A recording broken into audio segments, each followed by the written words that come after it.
So finally ओमानवरून आल्यानंतर आम्ही आमच्या खाऊच्या बॅगा ओपन केल्या आणि त्यातलं खाऊ असं एका टेबलवरती मांडलं आणि म्हटलं एक छोटासा व्हिडिओ करूया त्याच्यावरती, आठवण म्हणून आपल्याकडे राहील. आणि कारण का तर हे खाऊ आम्हाला आमच्या नातेवाईकांना पण द्यायचं होतं. सो त्याच्यासाठी बॅगा पण पॅक करायच्या होत्या वेगळ्या वेगळ्या प्रत्येकासाठी. कारण गुरुवारी माझ्याकडे त्या माझ्या घरच्या सुवासिनी येणार होत्या, त्यांना म्हणजे त्या प्रत्येकाच्या घरी आलेल्यांना न आलेल्यांना पण द्यायचं होतं. सो आम्ही ते बाहेर काढलं आणि हा एक छोटासा व्हिडिओ केला. आणि या प्रत्येकाबद्दल मी तुम्हाला पुढे सांगणार आहे की ते काय आहे, कसं आहे, कुठून घेतलं आणि किती रुपयांना घेतलं. तर चला बघूया आता काय आहे ते. सो फायनली आम्ही आमची ओमान टूर संपवून आज घरी आलेलो आहोत सकाळीच. गुरुवार आहे मार्गशीर्ष म्हणून आम्हाला सकाळीच पहाटेचं फ्लाईट घेऊन घरी यावं लागलंय. आणि ओमानवरून आम्ही तिकडची आठवण म्हणून हे एवढं सगळं आणलेलं आहे. तर ते काय काय आहे. सो आता मी तुम्हाला त्यातलं एक एक करून दाखवणार आहे की आम्ही ओमानवरून काय आणलंय. पहिला नंबर लागतोय याचा. हा आहे ओमानी हलवा.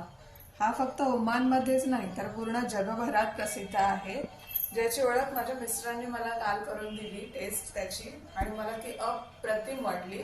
त्यांनी आधी खूप खाल्लेलं आहे, त्याच्यामुळे त्यांना स्वीट्स फार आवडतात. आणि हे म्हणून मग आम्ही हे घेतलंय. याची अशी 2-4 पाकिटं घेतली आहेत. कारण का तर हे फ्लेवरफुल आहे, म्हणजे वेगळ्या वेगळ्या फ्लेवर्समध्ये आहेत. तर माझ्या नातेवाईकांना, माझ्या घरच्यांना, आमच्या घरच्यांना याची टेस्ट करता यावी म्हणून आम्ही हे घेतलेलं आहे. दुसरा नंबर आहे याचा. याला म्हणतात डेट्स विथ नट्स, म्हणजे खजूरमध्ये वेगवेगळी ड्रायफ्रुट्स घालून त्याला खोबरं आणि तिळाचं बाहेरून आवरण लावलेलं आहे. आणि हे कसं लागतं हे मी सुद्धा पहिल्यांदाच बघणार आहे. यांनी हे टेस्ट करून झालेलं आहे आणि मला खात्री आहे की हे चवीला खूप सुंदरच असणार आहे. आणि तिसरा नंबर आहे हे खजूर. बघा हे केवढे मोठे आहेत आणि याची क्वालिटी कशी आहे ती बघा. बघा अजिबात साल निघालेलं नाहीये. आणि याची पण मी टेस्ट केलेली आहे, त्याचा व्हिडिओ वेगळा आहे, ते मी तुम्हाला नंतर दाखवेन.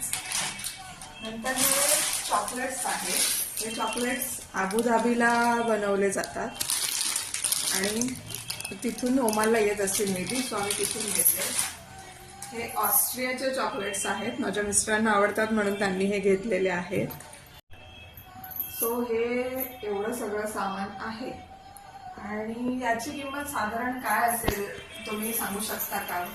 तर मी तुम्हाला सांगते. हे एवढं सामान तिथे आम्ही 40 ओमानी रियालमध्ये घेतलेलं आहे. म्हणजे त्यांच्यासाठी ते 40 रुपयाला आहे, पण आम्हा भारतीयांसाठी हे निव्वळ 9,000चं सामान आहे. हे एवढं खाऊ फक्त 9,000 त्याच्यात आम्ही घेतलेलं आहे. बघा